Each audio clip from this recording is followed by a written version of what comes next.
जब मैं छोटा बच्चा था, संडे स्कूल में अक्सर पूछा जाता था। किसी को रथों का, किसी को मिस्र से कनान इस्राएलियों को कौन ले गया था? एक स्वर में हम उत्तर देते, भरोसा मूसा लेकर गया था। भरोसा वक्त बीता, अज्ञान का बादल छटा। मूसा तो बस माध्यम निकला, किसी को यहोवा ही वास्तविक किसी अगुवा को निकला। घोड़ों का, किसी को रथों का, शांति के वचन भरोसा है कार्यक्रम में आपका स्वागत है। जितने इस कार्यक्रम में जुड़ गए और जुड़ रहे हैं और जुड़ने वाले हैं, आप सबों को परमेश्वर बहुतायत से आशीष दे। भजन के लेखक दाऊद अपने भजन 33 उसके 18 पद से आगे लिखता है, देखो यहोवा की दृष्टि उसके डरवयों पर और उन पर जो उसकी करुणा की आशा रखते हैं बनी रहती है, कि वह उनके प्राण को मृत्यु से बचाए और अकाल के समय उनको जीवित रखे। हम यहोवा का आसरा देखते आए हैं, वह हमारा सहायक और हमारी ढाल ठहरा है। हमारा हृदय उसके कारण आनंदित होगा, क्योंकि हमने उसके पवित्र नाम का भरोसा रखा है। हे यहोवा, जैसी तुझ पर हमारी आशा है, वैसी ही तेरी करुणा भी हम पर हो। आइए हम प्रार्थना करें। अनुग्रहकारी परमेश्वर, हम धन्यवाद देते हैं तेरे सारे उपकारों के लिए, उस महान प्यार के लिए जिसके हम योग्य नहीं हैं और योग्य नहीं थे। तूने अपने इकलौते पुत्र यीशु के द्वारा हमसे प्यार किया है, हम धन्यवाद देते हैं। शांति के वचन कार्यक्रम में हम आपका हार्दिक स्वागत करते हैं। हे पवित्र आत्मा, हमारे बीच में आ और तेरे वचनों के माध्यम से तेरे प्रिय विश्वासियों से, हम सबों से बातचीत कर। तेरा वचन हम सबों को जीवन प्रदान करता है। इस आराधना में हे पवित्र आत्मा, तू हमारे बीच में आ, हमारी अगुवाई कर। तेरे बिना हम तुझे प्रसन्न नहीं कर सकते। हम प्रार्थना करते हैं परमेश्वर, जितने दुखित हैं, अशांत हैं, समस्या कठिनाइयों में पड़े हुए हैं, उससे निकल नहीं पा रहे हैं, और परमेश्वर हम प्रार्थना करते हैं तेरा पवित्र वचन उनको ढाढ़स दे, शांति दे, और परमेश्वर तुझ पर वो भरोसा रख पाए, उनका भरोसा कभी भी टूटने ना पाए। तो हमारे सहायता कर यीशु के नाम से, आमीन। आइए हम सब मिलकर परमेश्वर की महिमा स्तुति करें, उसके गीतों को सुनने के द्वारा और उसके गीतों को गाने के द्वारा हम परमेश्वर के गीतों को उसके नाम की महिमा के लिए हम गाएंगे, उसको सुनेंगे और उसके द्वारा हम आशीषित होंगे। इस समय भाई विजन के द्वारा गीतों को हम सुनेंगे और उनके साथ मिलकर हम गाएंगे।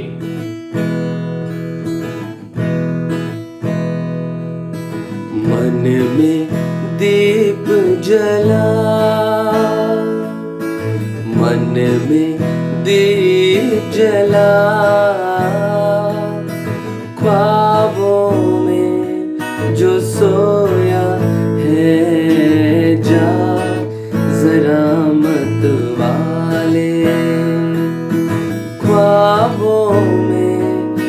सोया है, जाग जरा मत वाले। ये दुनिया है ख्वाब सुनहरा, इसमें जो फंस जाए। ये दुनिया है ख्वाब सुनहरा, इसमें जो फंस जाए। रोए तड़पे चैन न पाए, घुल घुल कर मर जाए। रोए तड़पे चैन न पाए, घुल घुल कर मर जाए। मन का मैल धुला, मन का मैल धुला, ख्वाबों में जो सोया है, जाग जरा मत वाले। ख्वाबों में जो सोया है, जाग जरा मत वाले। यीशु को तू अपने जीवन में अपना मित्र बना ले। यीशु को तू अपने जीवन में अपना मित्र बना ले। छोड़ दे अब ये दुनिया सुनहरी, दुनिया से मन को हटा ले। छोड़ दे अब ये दुनिया सुनहरी, दुनिया से मन को हटा ले। होगा तेरा भला, होगा तेरा भला। ख्वाबों में जो सोया है, जाग जरा मत वाले। ख्वाबों में जो सोया है, जाग जरा मत वाले। मन में दीप जला, मन में दीप जला। ख्वाबों में जो सोया है, जाग जरा मत वाले। ख्वाबों में जो सोया है, जाग जरा मत परंतु वाले। यद्यपि हम अपने परमेश्वर प्रभु से फिर गए, तो भी तू दया सागर और क्षमा की खान है। हम तो अपने परमेश्वर यहोवा की शिक्षा सुनने पर भी उस पर नहीं चले, जो उसने अपने दास नबियों से हमें सुनाई। अब हम सर्वशक्तिमान परमेश्वर के सामने दीन और नम्र बनकर अपने अपने पापों का अंगीकार करते हैं। पाप अंगीकार की प्रार्थना आप सब मेरे पीछे पीछे कहें। हे अत्यंत दयालु परमेश्वर, हम मानते हैं कि हमने मन, वचन और कर्म से तेरे विरुद्ध पाप किया है। हमने अपने संपूर्ण मन से तुझसे प्रेम नहीं किया। हमने अपने पड़ोसी से अपने समान प्रेम नहीं किया।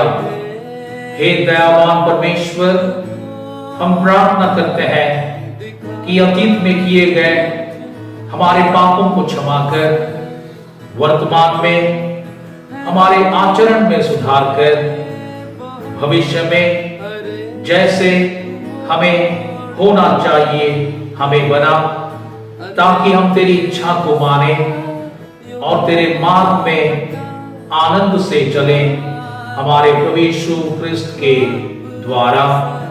आमीन। सर्वशक्तिमान और दयावान परमेश्वर तुम्हारे सब पापों को क्षमा करे और उनसे तुमको छुटकारा दे, तुम्हें अपने जीवन सुधारने के लिए अनुग्रह दे और पवित्र आत्मा के सामर्थ्य से तुम्हें भरपूर करे। आमीन। सहारा मुझको चाहिए, सहारा दे मुझे खुदा, सहारा मुझको चाहिए, सहारा दे मुझे खुदा। मुझे संभाल मैं गिरा, मुझे संभाल मैं गिरा, सहारा मुझको चाहिए, सहारा दे मुझे खुदा।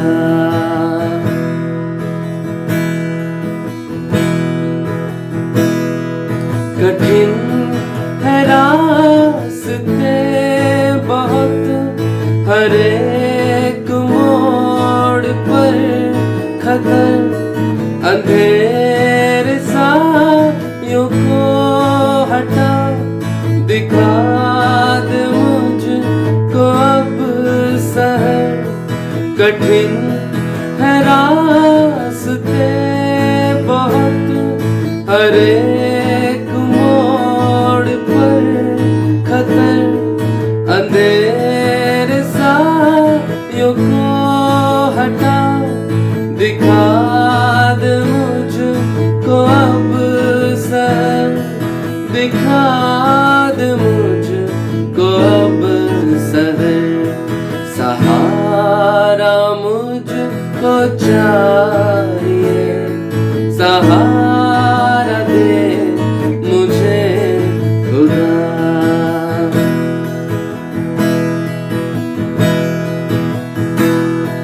जहाँ के रास्तों पे मैं अकेले चल न पाऊंगा, अगर जो चलना चाहूँगी फिसल के गिर मैं जाऊंगा।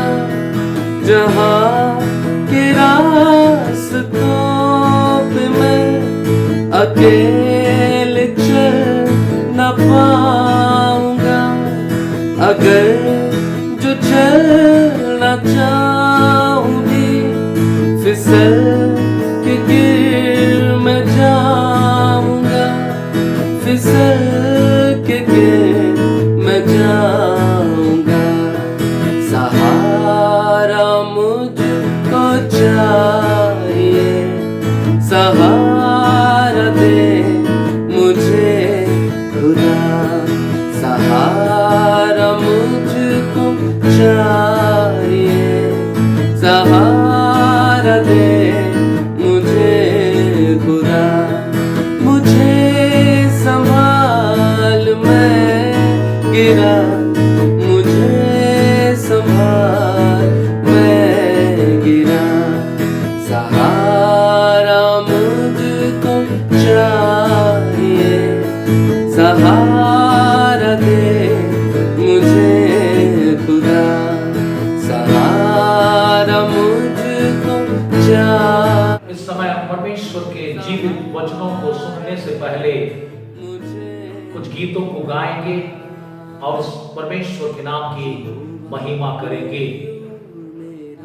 मददगार है मैं ना डरूंगा, मैं ना डरूंगा, वही मेरा बल, मेरे गीतों का विषय, वही मेरा उद्धार, वही मेरा बल, मेरे गीतों का विषय वही मेरा उद्धार। यहोवा मेरी ओर मेरा मददगार है, मैं ना डरूंगा, मैं ना डरूंगा।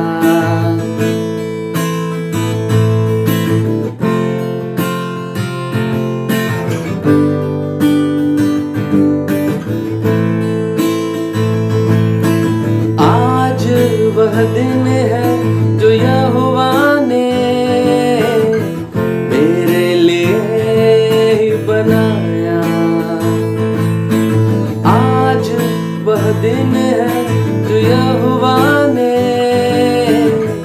मेरे लिए ही बनाया। मैं इसमें मगन रहूं, मैं इसमें मगन रहूं और आनंदित रहूं। यहोवा मेरी ओर मेरा मददगार है, मैं ना डरूंगा, मैं ना डरूंगा।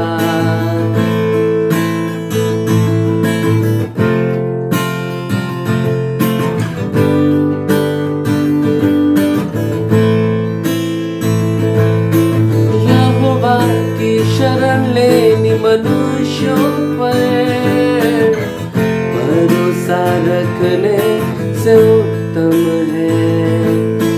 यहोवा की शरण लेनी प्रधानों पर भरोसा रखने से उत्तम है। तू ही मेरा यीशु है, तू ही मेरा यीशु है। मैं तुझको सराहूं, यहोवा मेरी ओर मेरा मददगार है, मैं ना डरूंगा, मैं ना डरूंगा। यहोवा मेरी ओर मेरा मददगार है, मैं ना डरूंगा, मैं ना डरूंगा। वही मेरा बल, मेरे गीतों का विषय वही मेरा उद्धार। वही मेरा बल, मेरे गीतों का विषय वही मेरा उद्धार। यहोवा मेरी ओर मेरा मददगार है। परमेश्वर के जीवित वचनों को सुनेंगे परमेश्वर के प्रिय दास रेवरेंड विकला बाटला, और परमेश्वर पवित्र आत्मा उनको आशीषित करे। और वो नहीं परंतु वो पवित्र आत्मा उनके द्वारा होकर बोले, और वो पवित्र वचन हम सबों के जीवन में जड़ पकड़े और हम दृढ़ होते हुए अपने जीवन का निर्वाह करें। रेवरेंड विकला बाटला। मेरे प्रियो, आप मुझसे सहमत होंगे। संडे स्कूल के दिनों में अक्सर एक सवाल हम बच्चों से पूछा जाता था कि इजरायलियों को मिस्र से कनान कौन लेकर के गया, और हमारा जवाब होता था मूसा। जवाब बड़ा साधारण सा था, सवाल भी साधारण था। समय बीता और परमेश्वर ने जैसे बाइबल के ज्ञान में हमें आगे बढ़ाया, एक वास्तविकता हमारे सामने आई कि मूसा तो बस माध्यम था, लेकिन वास्तविक अगुवा परमेश्वर यहोवा था। मेरे प्रियो, आइए आज हम आज के बाइबल अध्ययन में आगे बढ़ेंगे, और आज के बाइबल अध्ययन का मैंने शीर्षक दिया है वास्तविक अगुवा, रियल लीडर। आइए हम प्रार्थना करें। सर्वशक्तिमान दयालु पिता परमेश्वर, हम धन्यवाद करते हैं और बड़े नम्रता पूर्वक आपके निकट आते हैं। अपने पवित्र आत्मा में परिपूर्ण कर हमें ऐसा वर दीजिए कि हम बाइबल के विद्यार्थी होकर के आपके पवित्र चरणों के निकट बैठ जाएं। वक्ता श्रोता दोनों को अपने पवित्र आत्मा से परिपूर्ण कर हमारे प्रभु यीशु क्रिस्ट के द्वारा, आमीन। प्रभु का हम धन्यवाद करें आज के सुंदर समय के लिए। आज का शीर्षक है वास्तविक अगुवा, द रियल लीडर। वर्तमान परिस्थिति में या सामान्य परिस्थिति में अपने जीवन के मार्ग में हम विभिन्न प्रकार की समस्याओं से हम घिरे होते हैं। कल के हिंदुस्तान अखबार में मैं पढ़ रहा था और लगातार 3 आत्महत्याएं, सुसाइड का मामला मैंने उस अखबार में पढ़ा। हमारे जीवन में हमारी इर्द गिर्द की परिस्थितियां हमें उलझा देती हैं। जीवन की समस्याएं सामान्य होती हैं, जीवन का एक अभिन्न अंग होती हैं। इन समस्याओं में हम उलझते हैं। सही मार्गदर्शन, सही अगुवा पा करके हम इन समस्याओं से निकल जाते हैं। अगर मार्गदर्शन सही नहीं मिला, अगुवाई सही नहीं मिली, तो ये समस्याएं हमारे जीवन में इतना उलझा देती है कि हमारा जीवन हमारे ऊपर बोझ बन जाता है और हम ऐसी समस्याओं में गिर जाते हैं कि चारों तरफ अंधेरा ही अंधेरा हमें दिखाई पड़ता है। सामान्य समस्याएं एक योग्य अगुवे के अभाव में असामान्य बन जाती हैं और यही असामान्य समस्याएं हमारे जीवन को असामान्य रूप से खत्म करने के लिए हमें प्रोत्साहित करती हैं। मेरे प्रियो, आज हम लोग आज के शीर्षक के अनुसार वास्तविक अगुवे, द रियल लीडर के अंतर्गत हम ये सीखेंगे कि अपने जीवन में हम वास्तविक अगुवे को कैसे पहचानें या वास्तविक अगुवे को पहचानने में कौन कौन सी बाधाएं आती हैं। इजरायलियों के मिस्र से कनान तक की यात्रा में हम सीखेंगे। इस 40 साल की यात्रा का हम विश्लेषण करेंगे और सीख पाएंगे कि इजरायलियों ने अपने वास्तविक अगुवे को ढूंढने में कैसे चूक की। उनके जीवन से हम सीखेंगे कि हम अपने वास्तविक अगुवे को पहचानने में असफल क्यों हो जाते हैं। इजरायलियों के 40 साल की मिस्र से कनान तक की यात्रा, उस घटना को हम ध्यानपूर्वक देखेंगे और उनके असफलता के कारणों को ढूंढेंगे कि वो क्यों असफल हुए, कि उन्होंने वास्तविक अगुवे अर्थात परमेश्वर यहोवे को वो नहीं देख पाए। निर्गमन की किताब हिंदी के निह धातु से निर्गमन बना है, जिसका मतलब होता है बाहर निकलना, एक्सोडस, टू गो आउट। निर्गमन पहला अध्याय उसके 14 पद में मिस्र के बारे में मिलता है। लिखता है, और उनके जीवन को गारे, ईंट और खेती के भांति भांति के काम की कठिन सेवा से दुखी कर डाला। जिस किसी काम में वे उनसे सेवा करवाते थे, उसमें वे कठोरता का व्यवहार करते थे। इजरायलियों का जीवन मिस्र में बंधुआई का जीवन था, शापित जीवन था, कोई आशा की बात नहीं थी। कनान, जिसके बारे में मिलता है 3 अध्याय उसके 8 पद में लिखता है यहां पर, इसलिए अब मैं उतर आया हूं कि उन्हें मिस्रियों के वश से छुड़ाऊं और उस देश से निकालकर एक अच्छे और बड़े देश में, जिसमें दूध और मधु की धारा बहती है, अर्थात कनानी, हित्ती, एमोरी, परिज्जी, हिब्बी और यबूसी लोगों के स्थान में पहुंचाऊं। मिस्र मृत्यु का देश था, कनान आशीष का देश था। मिस्र बंधुआई का देश था, कनान छुटकारे का देश था। मिस्र शापित था, कनान आशीषित था। कनान एक ऐसा देश था जहां पर परमेश्वर की अगुवाई में वो पहुंचने वाले थे और वहां उनके लिए बहुत कुछ था। मेरे प्रियो, निर्गमन की यात्रा वास्तव में एक आशीषित देश की यात्रा थी। निर्गमन की किताब वास्तव में हमारे जीवन यात्रा के बारे में बात करता है। ये पुस्तक हमारी जीवन यात्रा के बारे में चर्चा करता है। मेरे प्रियो, हम आइए आगे बढ़ते हैं। 40 साल की यात्रा में इजरायली क्यों असफल हुए? कैसे वो अपने वास्तविक अगुवे को पहचानने में असफल हो गए? वो मूसा को देख रहे थे, मूसा उनके सामने में अगुवे के रूप में खड़ा था, इसमें कोई शक नहीं। लेकिन वास्तविक अगुवा मूसा से के पीछे था, और वो था परमेश्वर यहोवा, जिसे वो कभी भी नहीं देख पाए। सबसे पहली बात जो मैंने पाया है, और वो है मानवीय सीमाएं, लिमिटेशन ऑफ ह्यूमन काइंड। निर्गमन 32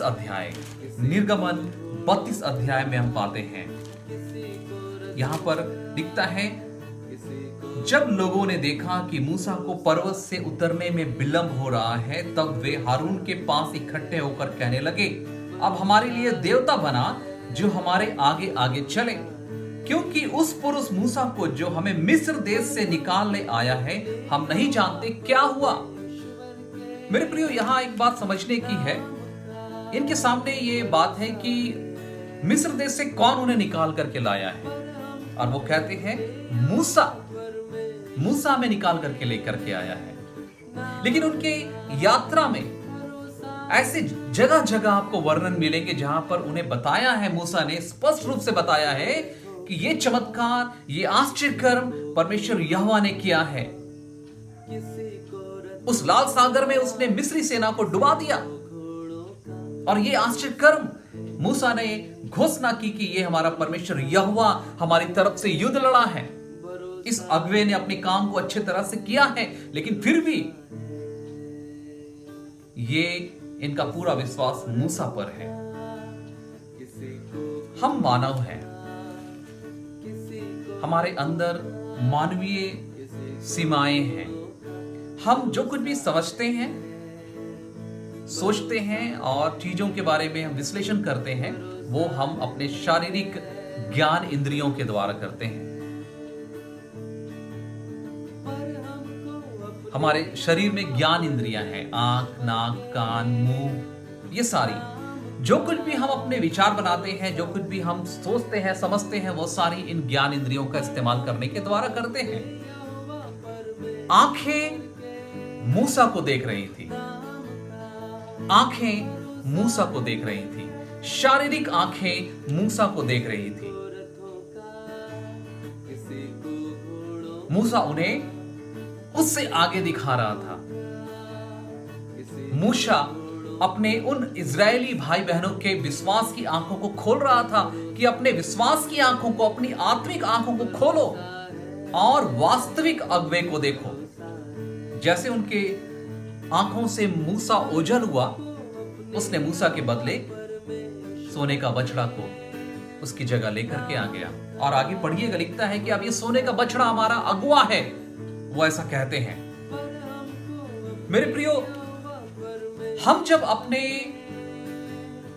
शारीरिक इंद्रियों पर भरोसा करते हैं,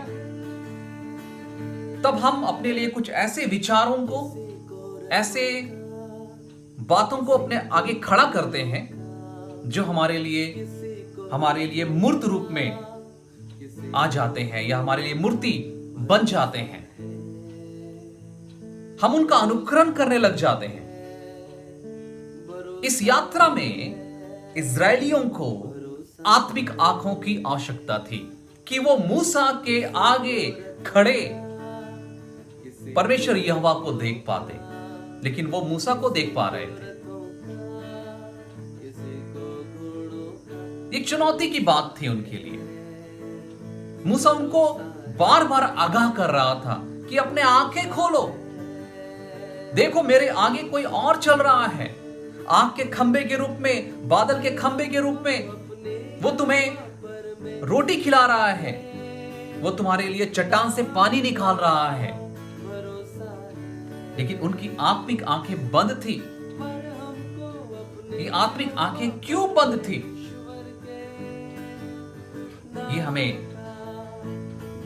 दूसरे भाग की तरफ ले जाता है, और वो है इन आत्मिक आंखों को बंद होने का कारण है अविश्वास।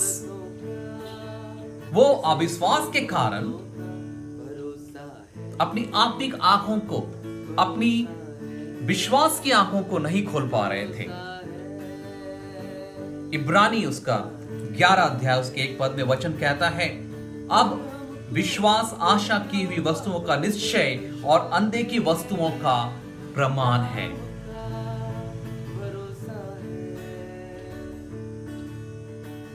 हम आगे बढ़ते हैं। इजरायलियों का वास्तविक अगुवे को ना देख पाना उनके हृदय का अविश्वास था। वो मूसा को तो देख पा रहे थे शारीरिक आंखों से, लेकिन आत्मिक आंखों से, विश्वास की आंखें वो खोल नहीं पा रहे थे, क्योंकि उनके हृदय में अविश्वास था। गिनती 13 और 14 अध्याय में हम पाते हैं, यहां पर मूसा कनान देश में भेजता है, और ये यहोवा की आज्ञा अनुसार होता है। और मूसा यहोवा की आज्ञा अनुसार कनान में भेदियों को भेजता है, और तब उसमें यहोशू और कालेब भी होते हैं। आगे हम देखते हैं ये जाते हैं और 40 दिन के बाद वापस आ जाते हैं कनान का भेद लेकर के। अब आने के बाद उनके बातचीत को हम देखेंगे, उस पर विचार करेंगे। लिखता है 13 अध्याय का 27 पद में, उन्होंने मूसा से यह कहकर वर्णन किया, जिस देश में तू हमको भेजा था उसमें हम गए, उसमें सचमुच दूध और मधु की धारा बहती है, और उसकी उपज में से यही है। और उन्होंने बहुत सारे वहां की उपज को ला करके वो दिए हैं। तब कालेब जो है वो मूसा से कहता है, हम लोगों को चुप कराने की विचार से कहा, हम अभी चढ़ के उस देश को अपना ले, क्योंकि निसंदेह हम में ऐसा करने की शक्ति है, क्योंकि परमेश्वर हमारे साथ है। अब बाकी लोगों के हृदय का अविश्वास को देखिए।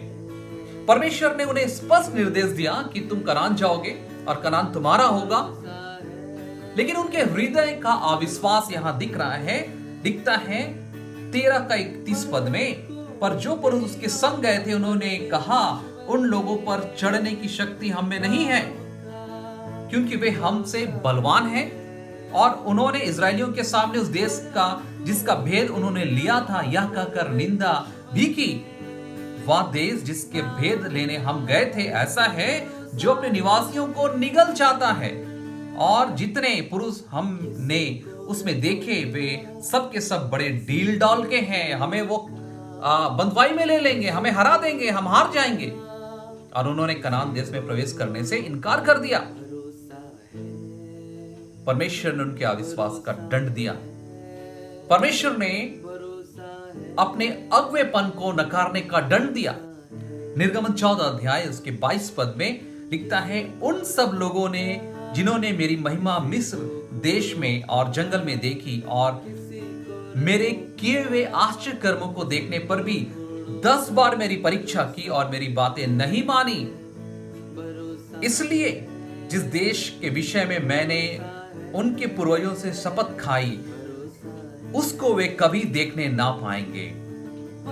अर्थात जितनों ने मेरा अपमान किया है उनमें से कोई भी उसे देखने ना पाएगा। अविश्वास उनके हृदय में परमेश्वर के अगुवेपन को नकार दिया। फलस्वरूप वो परमेश्वर के आशीषित देश में जाने से वंचित रह गए।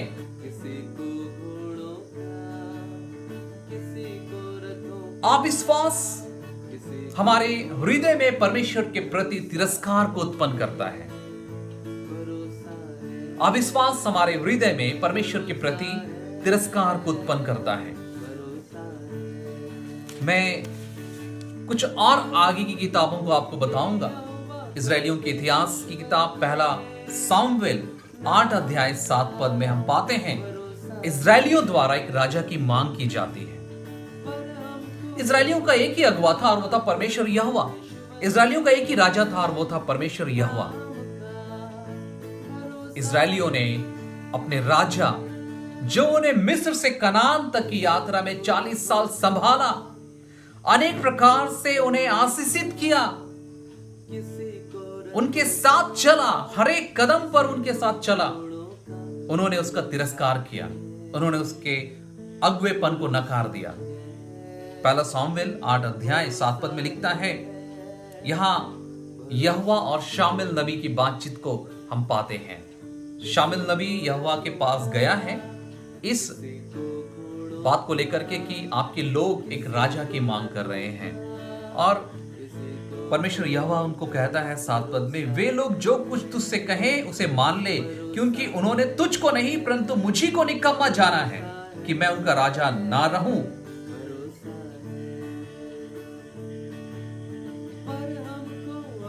इस्राएलियों ने परमेश्वर यहोवा के नेतृत्व को नकार दिया, उसका तिरस्कार किया। अविश्वास हमारे हृदय में परमेश्वर के तिरस्कार को लेके आता है, परमेश्वर के प्रति हमें नकारात्मक विचारों से भर देता है, उसके अस्तित्व को नकारने की तरफ हम बढ़ जाते हैं। मेरे प्रियो, कोरोना वायरस को तो हमने देखा नहीं है, फिर भी हम उससे भयभीत हैं। हम अपने हाथों को सैनिटाइज कर रहे हैं, हैंड वॉश से धो रहे हैं, मास्क पहन रहे हैं कि हम कोरोना वायरस से बचे रहें। लेकिन हम और आपने किसी ने कोरोना वायरस को देखा नहीं है, लेकिन हम मानते हैं क्योंकि उसके बारे में बताया जा रहा है। हमारे हृदय में अविश्वास की बातें जो तिरस्कार को उत्पन्न करती है, ये कहां से आती है, और हम क्यों परमेश्वर के नेतृत्व को नकार देते हैं?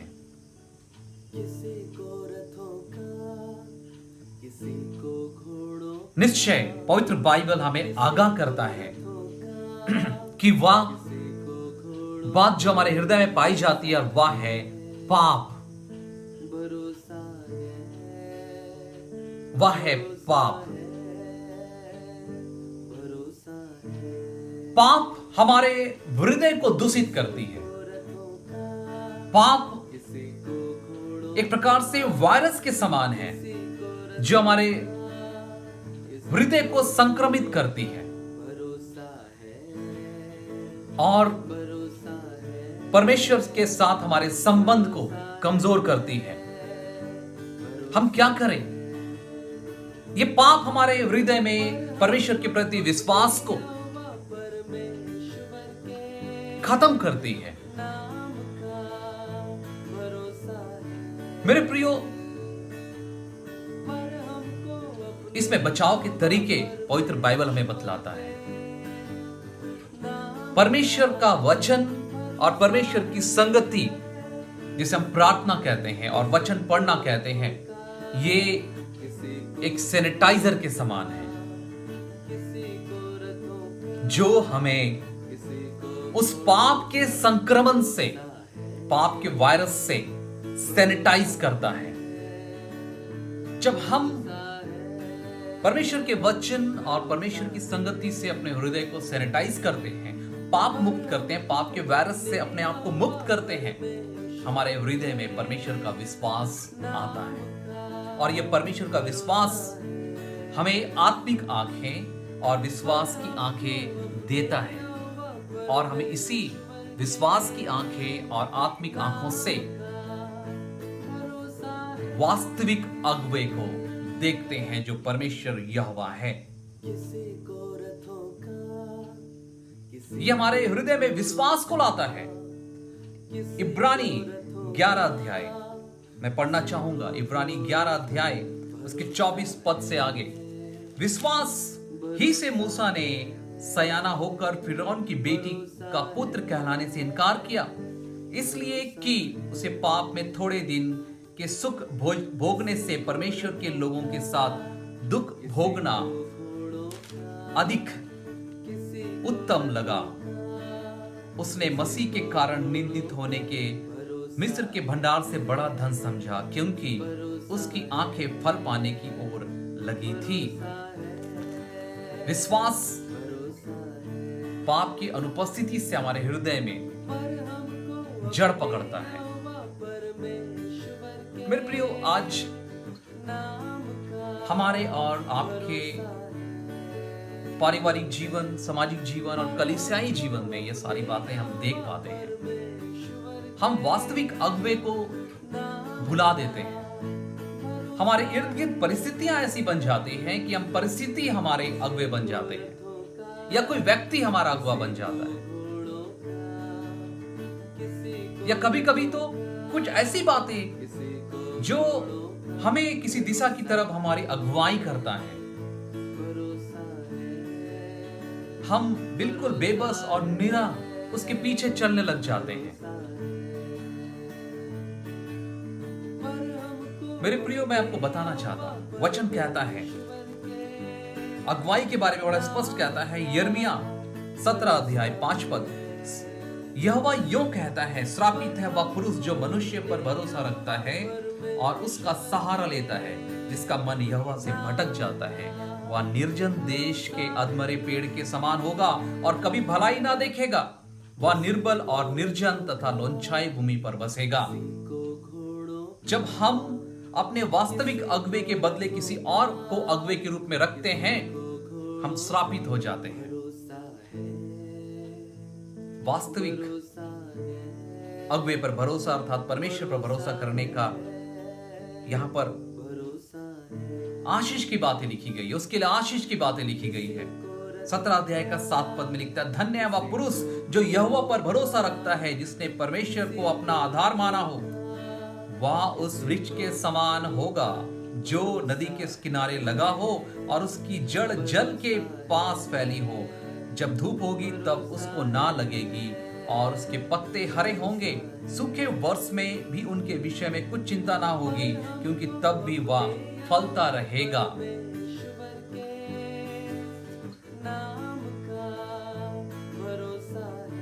मेरे प्रियो, हमारे जो संसारिक अगुवे हैं, चाहे वो देश के हो चाहे कलीसिया के हो, वो परमेश्वर के द्वारा ठहराए गए जन हैं। जैसे मूसा, उनके प्रति हमारी आज्ञाकारिता और सम्मान प्रदर्शित करना हमारा कर्तव्य है।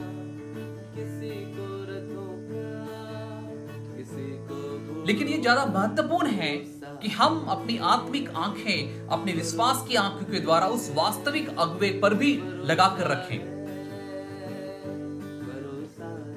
जो हमारे जीवन को एक आशीषित जीवन की तरफ ले जा रहा है। विश्वास की आंखें हमारे पास होनी चाहिए, जो इजरायलियों के पास नहीं थी। और वो कनान में प्रवेश करने के बाद भी आशीषित नहीं हुए।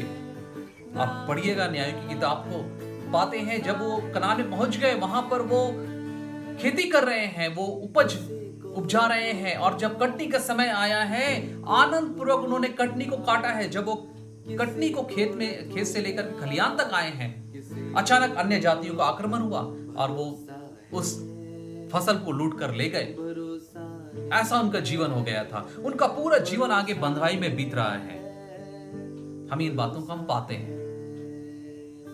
वो एक आशीषित देश के श्रापित नागरिक बन गए थे, क्योंकि उन्होंने वास्तविक अगुवे को नकार दिया था। मेरे प्रिय, मैं आपको बताना चाहता हूं, मेरे और आपके जीवन में इस वास्तविक अगुवे को पहचानना महत्वपूर्ण है, क्योंकि इसी की उंगली थामकर हम आशीषित देश की ओर बढ़ेंगे, हम आशीषित जीवन जिएंगे। मैं आज आपको आह्वान करना चाहता हूं, हो सकता हमारे जीवन में बहुत सारी समस्याएं हो सकता हमारी पारिवारिक जीवन में बहुत सारी गड़बड़ियां हो। हम आज गड़बड़ियों के मिस्र में जीवन जी रहे हैं। समस्याएं हैं, आर्थिक समस्याएं, सामाजिक समस्याएं, पारिवारिक समस्याएं, बच्चों के साथ समस्याएं, पति पत्नी के बीच समस्याएं, कलीसियाई समस्याएं। ये मिस्र का जीवन है। हमारा परमेश्वर जो हमारा वास्तविक अगुवा है, हमारी उंगली थाम कर वो हमें कनान की तरफ ले जाना चाहता है।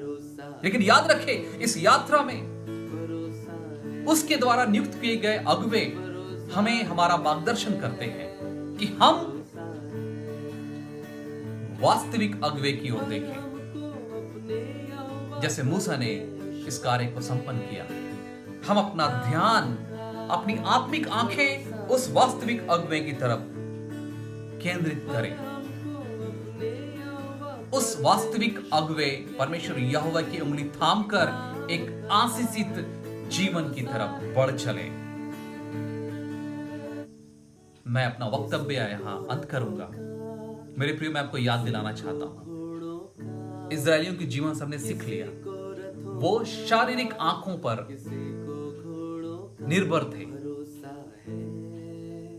उन्होंने कभी भी अपनी आत्मिक आंखों को वो खोल नहीं पाए, अपनी विश्वास की आंखों को खोल नहीं पाए। कारण था उनके हृदय में अविश्वास की भावना थी।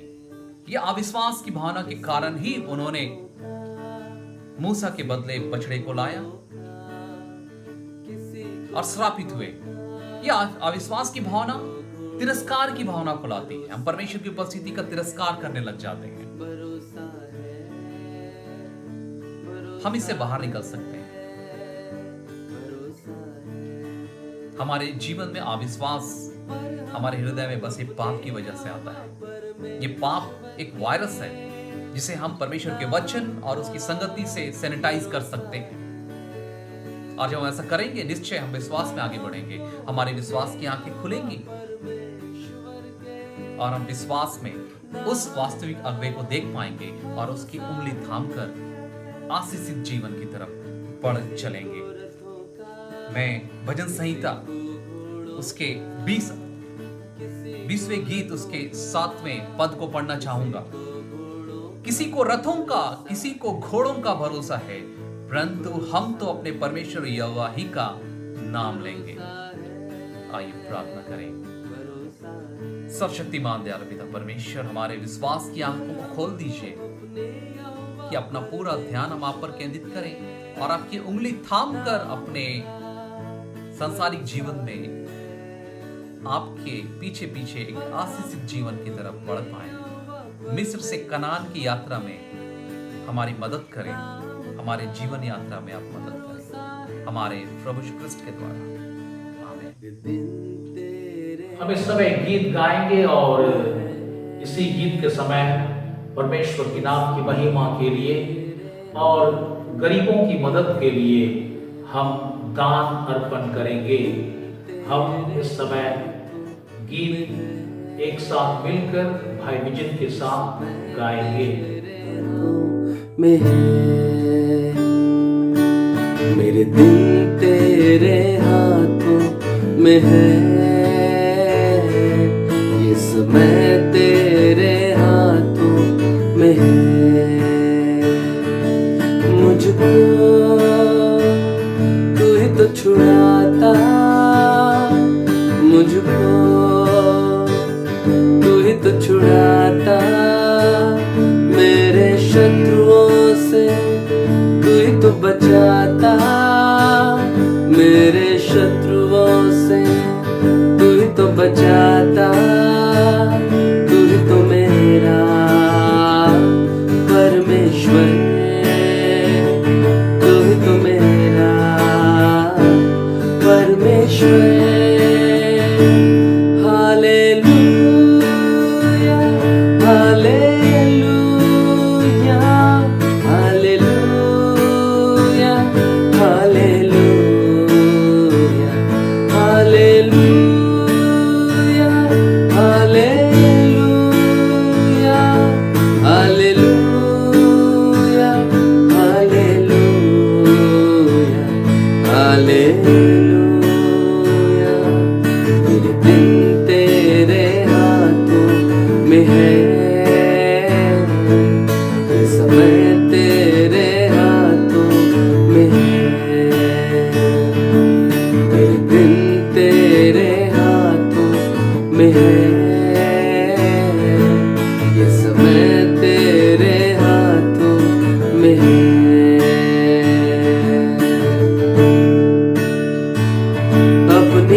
करता, मैंने तुझ पर